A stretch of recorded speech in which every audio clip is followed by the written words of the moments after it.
देखिए latest episodes बिल्कुल ad free. असुर गुरु शुक्राचार्य, आप यहाँ देव सभा में? मुझे ध्यान योग से सब ज्ञात हुआ है।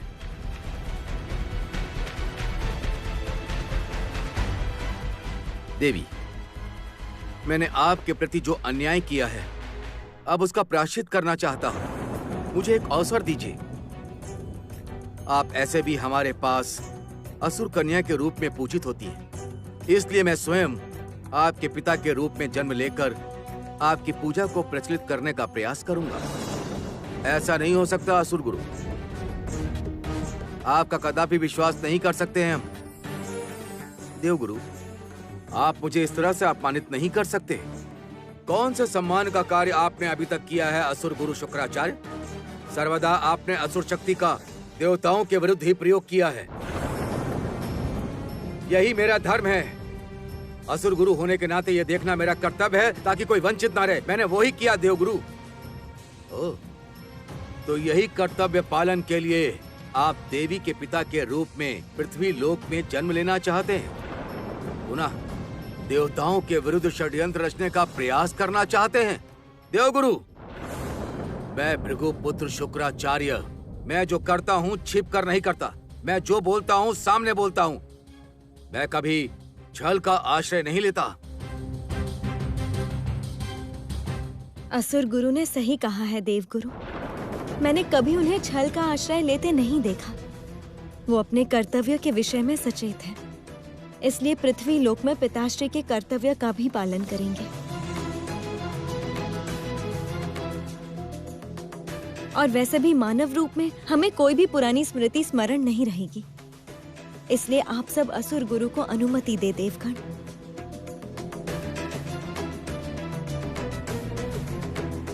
देवी, मैं धन्य हुआ। मैं भी चाहता हूँ देवासुर की इस शत्रुता का चिरकाल के लिए अंत हो। आशा करता हूँ अब वो समाप्त होगी। मैं भी यही चाहती हूँ। असुर गुरु, आपको पिता के रूप में पाकर मैं भी धन्य हूँ। रंभा, तुम मेरे ही साथ समुद्र से उत्पन्न हुई थी, इसलिए मैं चाहती हूँ तुम मेरी भगिनी के रूप में पृथ्वी पर जन्म लो। ये तो मेरा सौभाग्य है। मैंने ऐसा कभी स्वप्न में भी नहीं सोचा देवी। मैं अत्यधिक अभिभूत हूँ। किंतु देवी, पृथ्वी लोक पर देवी किसकी कोख से जन्म लेंगी, वो तो तय करना आवश्यक है।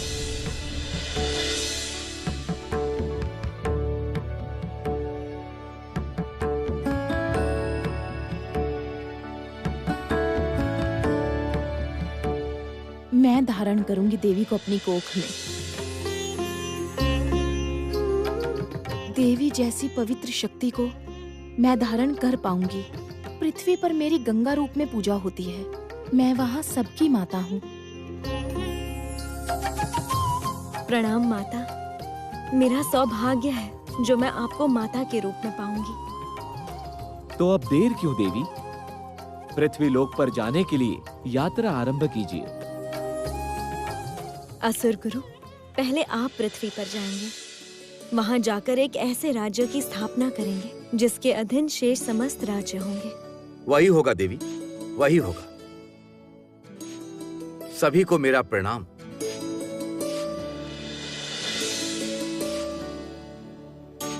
मुझे केवल एक ही आशंका है, असुर गुरु अब पृथ्वी लोक में किसी प्रकार का छल ना करें।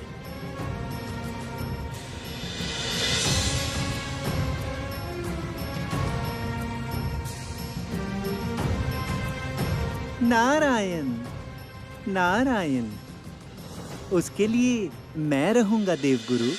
मैं भी मानव रूप में जन्म लूंगा। मैं सर्वदा असुर गुरु के साथ ही रहूंगा, उनकी हर चाल का वीक्षण करने के लिए। मुझे अनुमति दीजिए माता। मैं धन्य हुई देवर्षि।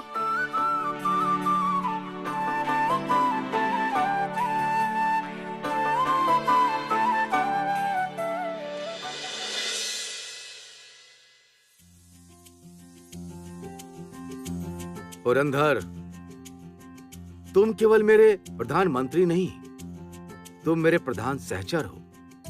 सत्य ही तुम्हारी सहायता के बिना इस विशाल साम्राज्य का उचित रूप से संचालन नहीं कर पाता। महाराज, यदि आप बुरा न माने तो एक बात कहूं? तुम निश्चिंत होकर कहो पुरंदर, तुम्हारी बातों का अनादर मैंने कभी किया है? कह रहा था कि अब आप विवाह कर लीजिए महाराज। इतना बड़ा राजमहल बहुत ही खाली खाली लगता है।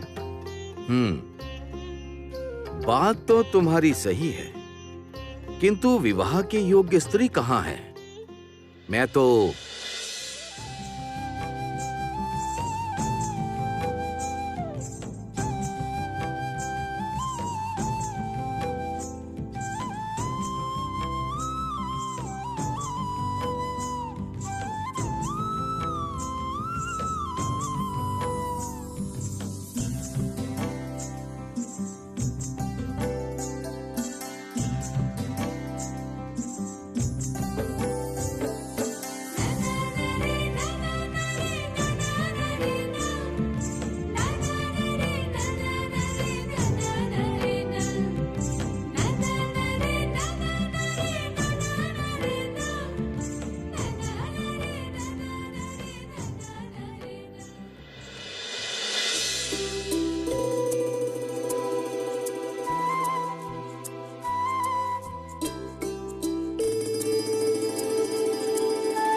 राजन, मैं इस राजमहल में वास नहीं करूंगी और जिस दिन मेरी इच्छा होगी ये राज्य त्याग के चली जाऊंगी।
महालक्ष्मी की पृथ्वी लीला का शुभारंभ हुआ है हे नारायण।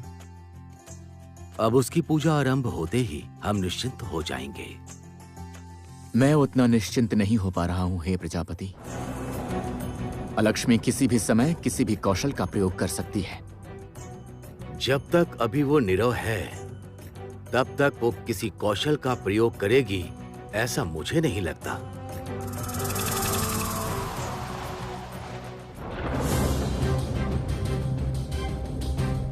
अलक्ष्मी इतनी सरलता से स्वयं को पराजित नहीं होने देगी। मैं तो केवल उचित समय की प्रतीक्षा में थी। मैं जानती हूँ असिताख्या, कलावती और लीलावती को पुरानी स्मृतियां याद नहीं। वो अभी एक साधारण मनुष्य है, किंतु मैं अभी भी देवी हूँ पिताश्री। ओह, अभी तक तुम पराजित नहीं हुई, तो पृथ्वी में ना जाकर तुम यहाँ क्यों आई? वरदान मांगने। मेरा वरदान तो अभी बाकी है पिताश्री। कहा था ना सही समय पर मांग लूंगी। अब वो समय आ चुका है पिताश्री। कहो पुत्री, क्या वरदान चाहिए? एक सामान्य वरदान चाहती हूँ पिताश्री। मेरे और महालक्ष्मी के युद्ध में आप लोग किसी भी दिव्य शक्ति का प्रयोग नहीं करेंगे। मेरी केवल इतनी ही प्रार्थना है। मेरी और महालक्ष्मी की यही अंतिम लड़ाई है। अलक्ष्मी, मैं निश्चिंत हूं कि इस लड़ाई में केवल शुभ शक्ति की ही विजय होगी। मैं तुम्हें वरदान देता हूं और ये भी वचन देता हूं कि इस लड़ाई में कोई भी देवता अपनी दिव्य शक्ति का प्रयोग नहीं करेगा। महालक्ष्मी ने पृथ्वी में लीलावती के नाम से जन्म लिया है, किंतु उसका समादिष्ट रूप रखा है वैकुंठ में। केवल कोजागरी पूर्णिमा के दिन भक्त के आवाहन से महालक्ष्मी जागृत होगी। इसलिए तुम्हें कोई भय नहीं है पुत्री। मैं तुम्हें वचन देता हूं अलक्ष्मी कि शुभ एवं अशुभ की इस लड़ाई में मैं भी किसी दिव्य शक्ति का प्रयोग नहीं करूंगा। जाओ अलक्ष्मी, पृथ्वी में जाकर अपनी शक्ति का प्रयोग करो। संभव हो तो कोजागरी पूर्णिमा एवं दीपावली के दिन महालक्ष्मी की पूजा तुम निषेध करके दिखाओ। जीत मेरी ही होगी पिताश्री। अब पृथ्वी लोक में महालक्ष्मी के बदले में पूजित होगी देवी अलक्ष्मी। प्रणाम पिताश्री।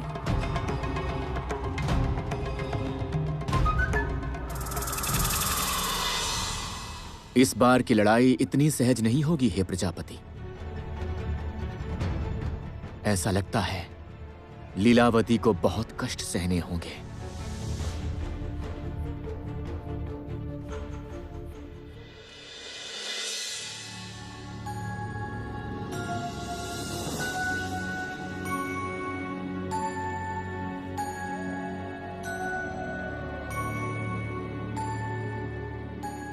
देवी, मैं नहीं जानता कि तुम कब तक ऐसे ही समाधिस्थ रहोगी।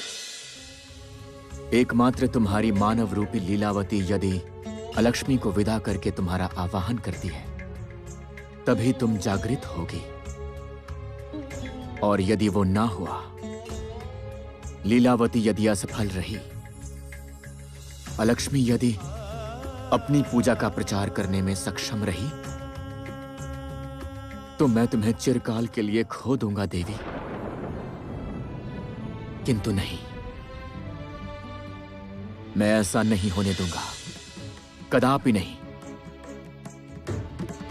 आवश्यकता होने पर मैं भी मानव रूप धारण करूंगा, दिव्य शक्ति का त्याग भी करूंगा, किंतु ना तुम्हें हारने दूंगा और ना ही तुम्हें खोऊंगा।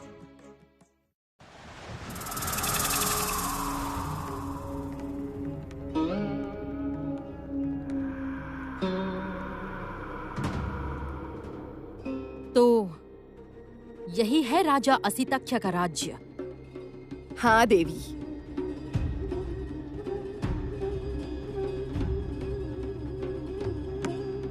खेती भर के फसल,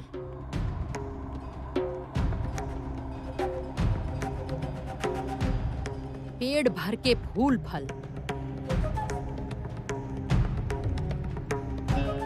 वाह, राज्य तो बहुत ही समृद्धशाली है जरती। क्यों नहीं होगा देवी? यहाँ स्वयं महालक्ष्मी ने जन्म लिया है। अशितक्य का भी प्रभावशाली राजा के रूप में बहुत नाम है। प्रजा यहाँ बहुत सुखी रहती है। पिताश्री, शंखचूड़ का विनाश हुआ है पिताश्री। अब आप मुझे वरदान दीजिए। आपने तो मुझे वचन दिया था। वो बात मुझे स्मरण है। कहो, क्या वरदान चाहती हो? मैं स्वर्ग में श्रेष्ठ देवी का आसन प्राप्त करना चाहती हूँ। मुझे केवल इतना वर दीजिए ताकि मैं देव सभा में श्रेष्ठ देवी का आसन लाभ कर पाऊं। श्रेष्ठ कामना की वस्तु नहीं है पुत्री, श्रेष्ठ अर्जित करनी पड़ती है। महालक्ष्मी श्रेष्ठ देवी हैं क्योंकि पृथ्वी के भक्तगणों ने पूजा आराधना के माध्यम से उसे श्रेष्ठ बनाया है। तुम दूसरा वर मांगो। पृथ्वीवासी यदि मेरी पूजा करें तो मैं श्रेष्ठ देवी हो पाऊंगी पिताश्री?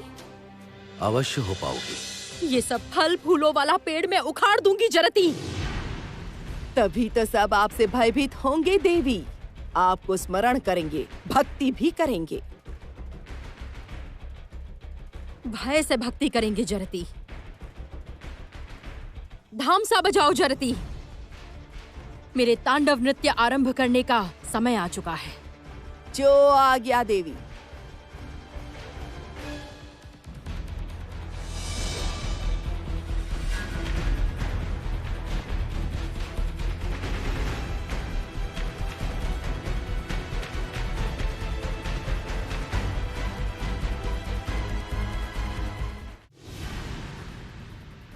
ये क्या? ये क्या? ऐसा प्रबल कंपन क्यों आ रहा है? ऐसा लग रहा सब कुछ नष्ट हो जाएगा। पिताजी, पिताजी! लीलावती, लीलावती, पुत्री यहाँ। पिताजी, मुझे बहुत घबराहट हो रही है पिताजी। भयभीत मत होना। मैं हूं ना पुत्री। अभी ये भूकंप रुक जाएगा। कोई भय नहीं, कोई भय नहीं है।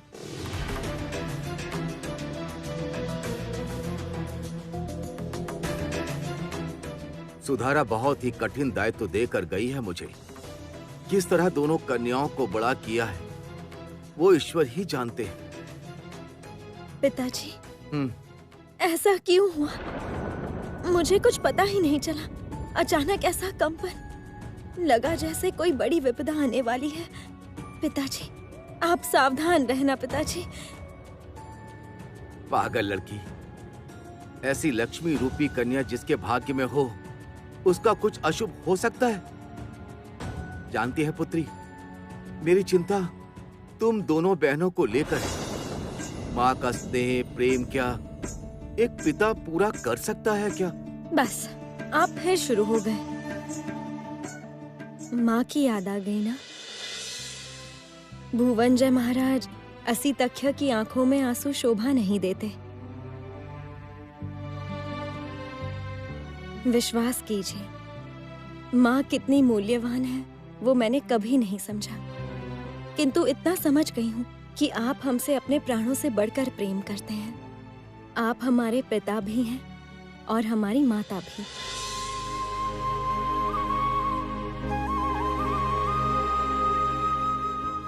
पिताजी, मेरा एक प्रस्ताव था। दीदी भी इस विषय में मुझसे सहमत है। कैसा प्रस्ताव? हमारे घर में कोई गृह देवता नहीं है। मैं यहाँ गृह देवी की स्थापना करना चाहती हूँ। अच्छा है, ये तो बहुत ही मंगल है। तो कौन सी देवी की स्थापना करना चाहती हो घर में? पिताजी, हम माँ लक्ष्मी की पूजा करना चाहते हैं।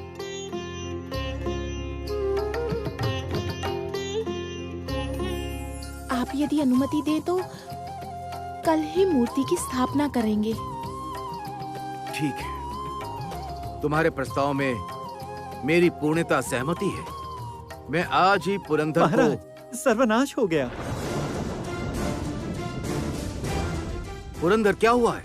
भूकंप से राज्य को भयानक क्षति पहुंची है। प्रजा के घर टूट चुके हैं।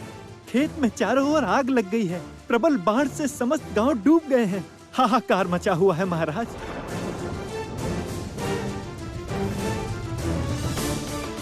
ये क्या?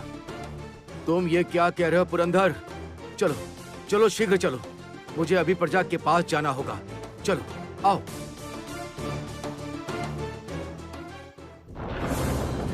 महाराज, राज कर्मचारियों के साथ साथ वाहिनी सेना भी उतरी है प्रजा की रक्षा के लिए। बाढ़ से पीड़ित जगहों पर भोजन भी भेजा जा रहा है। पुरंदर, जो करना है शीघ्र करना होगा। जो घर नष्ट हुए हैं उनके लिए नए घर का निर्माण करना होगा। आवश्यकता होने पर राज भंडार खोल दो। जो आज्ञा महाराज। किंतु पुरंदर, मुझे लगता है ये कोई साधारण आपदा नहीं है। एक साथ बाढ़, भूकंप और अग्नि का संयोग ये नहीं हो सकता। इसका कारण तो हमें ढूंढना ही होगा। चलो आओ।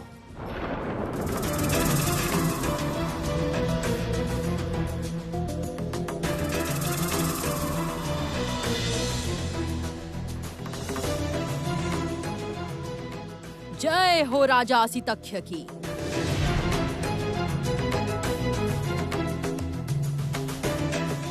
राजा, इस राज्य में किसी देवी की कुदृष्टि पड़ी है, इसीलिए चारों ओर ऐसा हाहाकार, इतना विनाश। और यदि वो कुदृष्टि दूर ना की तो इस राज्य में दुर्भाग्य वास करेगा।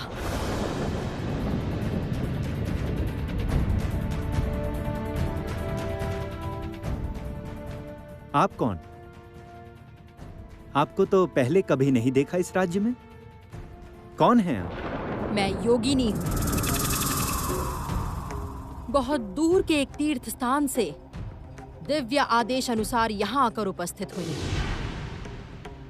चलिए राजा, मुझे अपना गृह दिखाइए। मैं वहां पर एक विशेष हवन करके ये कुदृष्टि दूर करूंगी। तुम्हारा मंगल होगा। पिताजी, हमने निश्चित किया है कि कल ही गृह देवी की स्थापना करेंगे, तो इसकी क्या आवश्यकता है? लीला ने सही कहा है पिताजी। इस योगिनी को आप जाने को कह दीजिए। मूर्ख! मुझ पर अविश्वास करती है? मेरी शक्ति जानते हो तुम लोग? ये देख।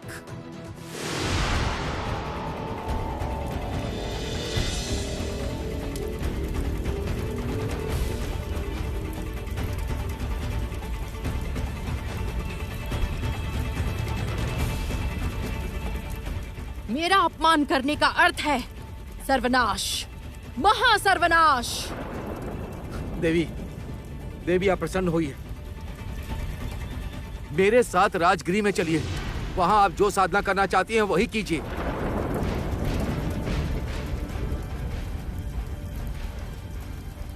ये कैसा निर्णय लिया महाराज ने? बिना जाने पहचाने इस योगिनी माता पर विश्वास करना सही नहीं है, किंतु इस योगिनी के सामने ये बात महाराज से कहूं कैसे?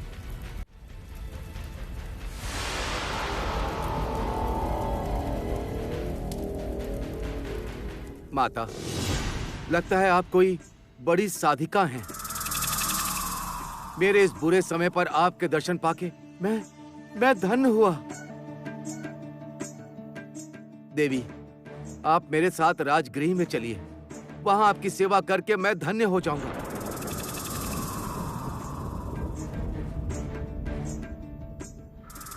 मंगल हो।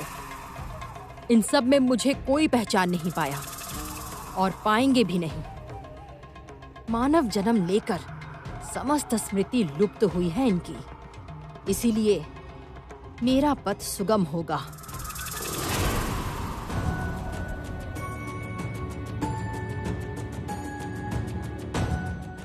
हे जगत पालक, अलक्ष्मी अपने पहले पड़ाव पर सफल हुई है। हे विरिंची देव, वो अपने कौशल से बहुत ही आगे बढ़ गई है। हे नारायण, अलक्ष्मी अब असितक्य पर अपना प्रभाव डालने का पूर्ण प्रयत्न करेगी, क्योंकि पृथ्वीलोक में असितक्य अत्यंत बलवान राजा है। असितक्य यदि एक बार अलक्ष्मी पूजा आरंभ करे तो पृथ्वीलोक में सब अलक्ष्मी की पूजा करेंगे, उसे देवी मान लेंगे। असिताख्या पर प्रभाव विस्तार करने से पहले ही हमें अलक्ष्मी को रोकना होगा। हे प्रजापति, कैसे करेंगे हे नारायण? क्योंकि वहां किसी दिव्य शक्ति का प्रयोग नहीं कर सकते, कोई दिव्य निर्देश भी नहीं दे सकते। मानव के द्वारा ही ये कार्य करना होगा। क्या उनमें ऐसा कोई नहीं है जो लीलावती को मार्ग दिखाए?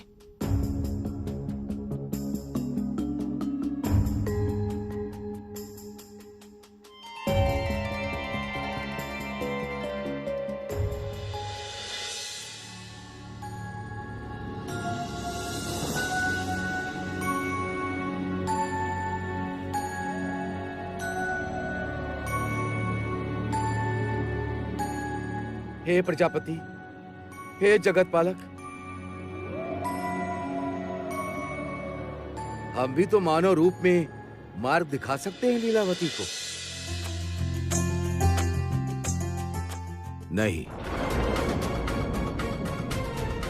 वो असंभव है देवगुरु। क्यों पिताश्री? हमारे मानव रूप में जन्म लेने में ऐसी क्या समस्या है? उसके लिए प्रण भंग करना होगा देवराज। कौशल से दिव्य शक्ति का ही उपयोग करोगे मानव रूप में।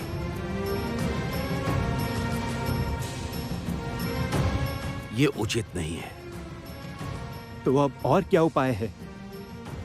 देवी अलक्ष्मी को तो अपनी शक्तियों का उपयोग करने का पूर्ण अवसर मिल रहा है। अब लीलावती का क्या होगा? ये तो बहुत ही असमान युद्ध हो गया है जगत पालक। इतना उदास होने की कोई आवश्यकता नहीं है देवराज। शुभ शक्ति इतनी सरलता से हार नहीं सकती है। लीलावती पर मेरा पूरा विश्वास है।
तुम पूरी तरह से मेरे वश में हो गया सिताख्या। तुमसे ही मैं अपना लक्ष्य पूर्ण करूंगी। मेरी पूजा के सूचक बनोगे तुम, महाराज असितक्या। मेरे इस हवन के समाप्त होने तक तुम्हें इसी स्थान पर रुकना होगा, कहीं नहीं जा सकते, अन्यथा अनर्थ होगा।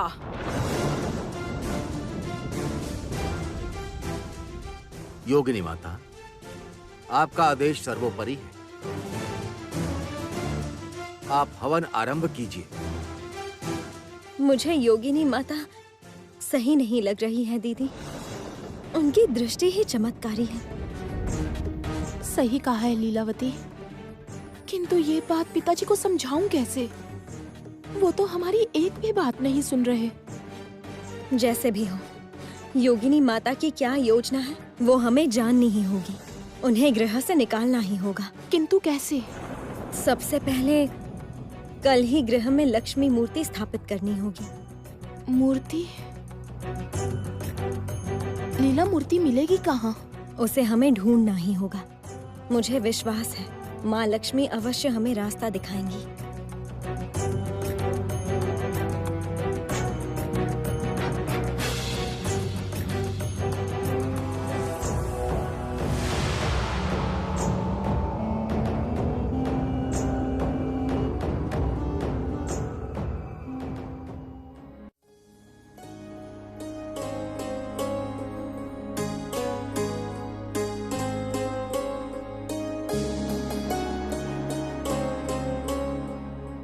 देवी, मानव रूप में तुम्हारा संग्राम शुरू हो गया है, वो भी अत्यंत भयंकर। अलक्ष्मी अपनी समस्त दिव्य शक्तियों का प्रयोग कर रही है अपनी सहायता के लिए। किंतु लीलावती, वो तो नहीं जानती कि वो कौन है। तुम राजा असितक्ष के राज्य में श्री उत्पन्न करना चाहती हो। अब मैं भी मानव रूप धारण करूंगा देवी, और तुम्हारी सहायता करूंगा, किंतु मैं अपनी शपथ भी भंग नहीं करूंगा। अब मुझे अनुमति दो देवी, मैं लीलावती को देख कर आता हूं।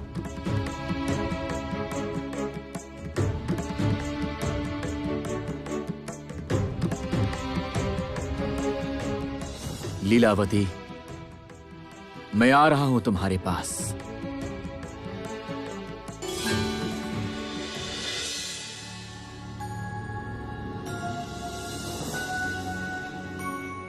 अचानक क्या हो गया हमारे इस राज्य को?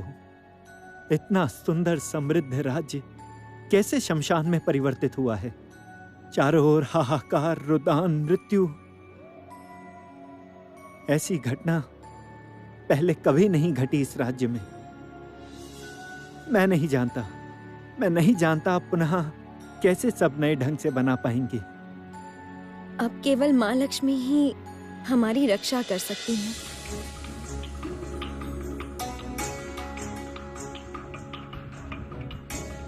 एक बार माँ लक्ष्मी को राजप्रसाद में स्थापित करती हूँ, उसके बाद सब ठीक हो जाएगा।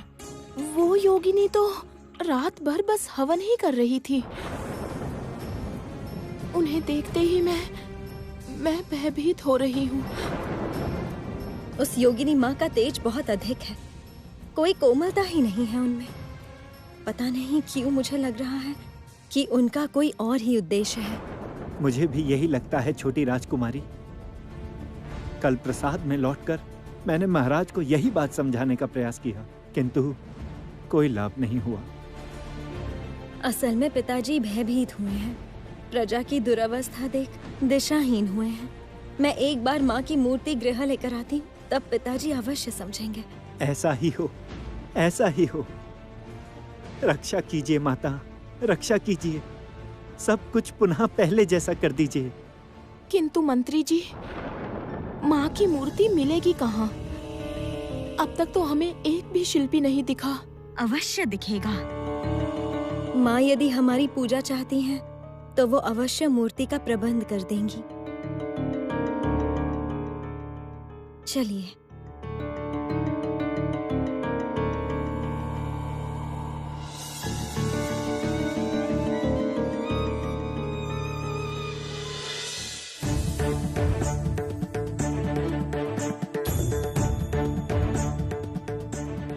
वो रहा, वहां है एक शिल्पी। चलिए इससे पूछते हैं कि कोई लक्ष्मी मूर्ति है या नहीं। आइए।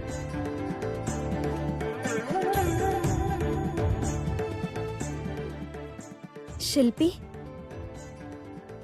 तुम्हारे पास माँ लक्ष्मी की मूर्ति है? हमें आवश्यकता है।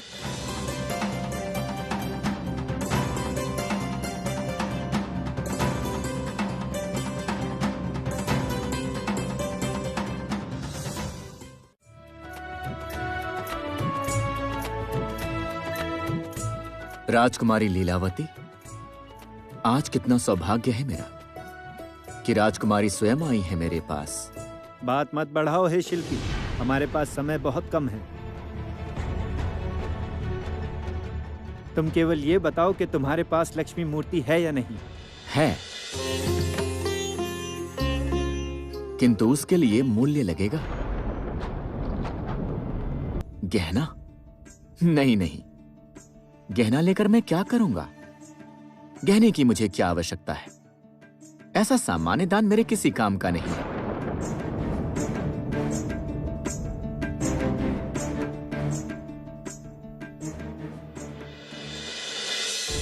ये लीजिए,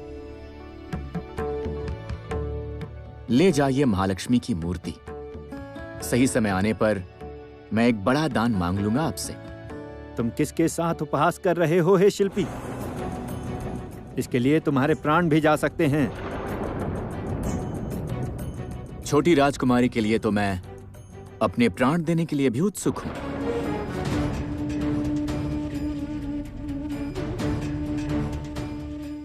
ये लो मूल्य।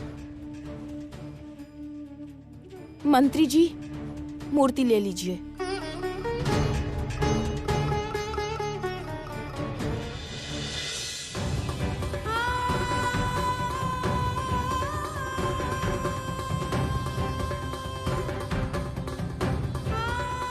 चलिए राजकुमारी,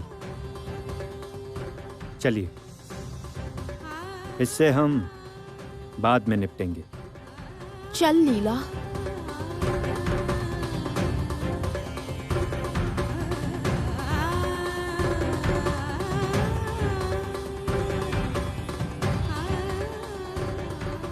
छोटी राजकुमारी,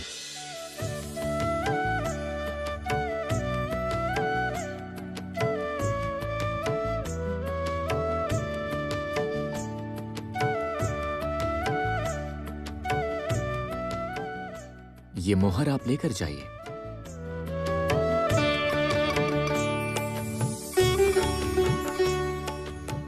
मैं लक्ष्मी को नहीं बेचता, वो मूर्ति आप ऐसे ही ले जाइए।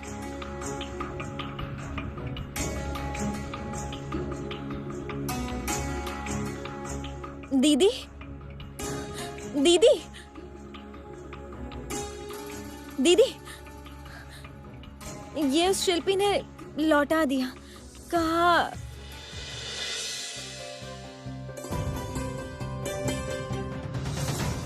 ये क्या? कहाँ चला गया? कौन था वो शिल्पी?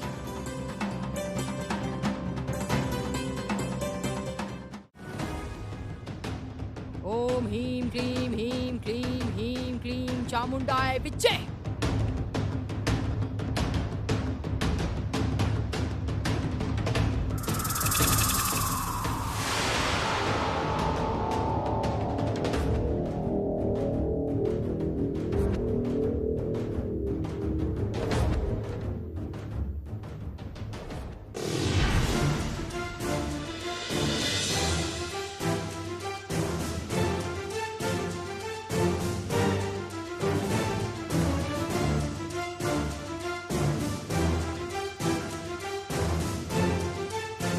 ये क्या?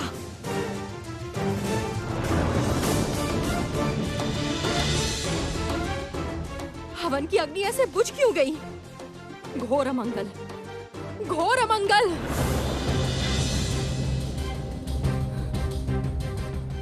राजभवन में सर्वनाश होने वाला है, महाप्रलय आने वाला है, सर्वनाश होगा, सब कुछ तहस तहस हो जाएगा। योगिनी माता, ये कैसे हुआ? क्यों हुआ? क्या हुआ? कोई अशुभ शक्ति मुझे बाधा प्रदान कर रही है। रोकना होगा, रोकना ही होगा उसे।